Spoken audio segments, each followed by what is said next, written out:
Tel Aviv's Rothschild Boulevard, where we wanted to find out from some of the pedestrians how they will remember the legacy of Ariel Sharon.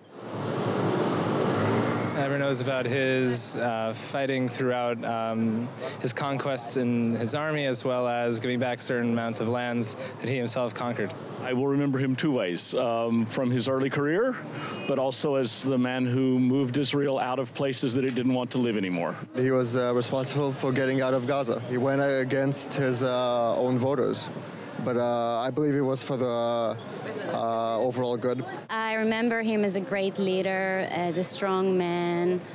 He had strong opinions, and I'm sure he was a great man because everyone loves him. He's one of the first politicians that I learned about, being originally from Russia, as one of the strongest leaders of Israel, who really cared for his country and who ultimately became a politician, just like many Israeli military men. But I think he's remembered dearly from around the world by all of the Jews, given all the pluses and minuses about him, but I think we all love him. He'll be remembered as a fantastic soldier, a great leader on the battlefield. He wasn't afraid to go in first or follow me, and he went in with the troops, not only for himself, but for the whole of State of Israel, and he took care of his troops. Very, very smart man and terrific tactician. I think his brains on the battlefield and his courage helped the Israeli people to win the war and to continue forward. My grandfather fought with Ariel Sharon in the Sinai campaign. He still tells some joke about how my grandfather was in charge of all the artillery and Ariel Sharon forgot to return his gun one day. And still then he always says that Ariel Sharon owes him a gun.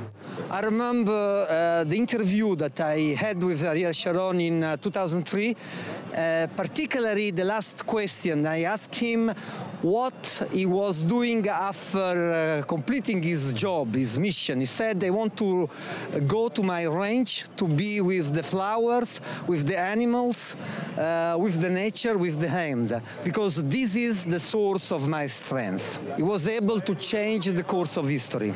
He did it in Gaza Strip first. He would have continued on this path, I do believe. I did meet him years ago when he was still in power, and he was the most imposing personality, strong, powerful, and he did what he wanted to do, and it was really, in our opinion, for the good of Israel. I have a very soft spot for him, and I think he did wonders for Israel. Ariel Sharon will undoubtedly be remembered as one of the great leaders of this country who has single-handedly changed the course of history. For Jane 1, I'm Ron Jacobson at Rothschild Boulevard in Tel Aviv.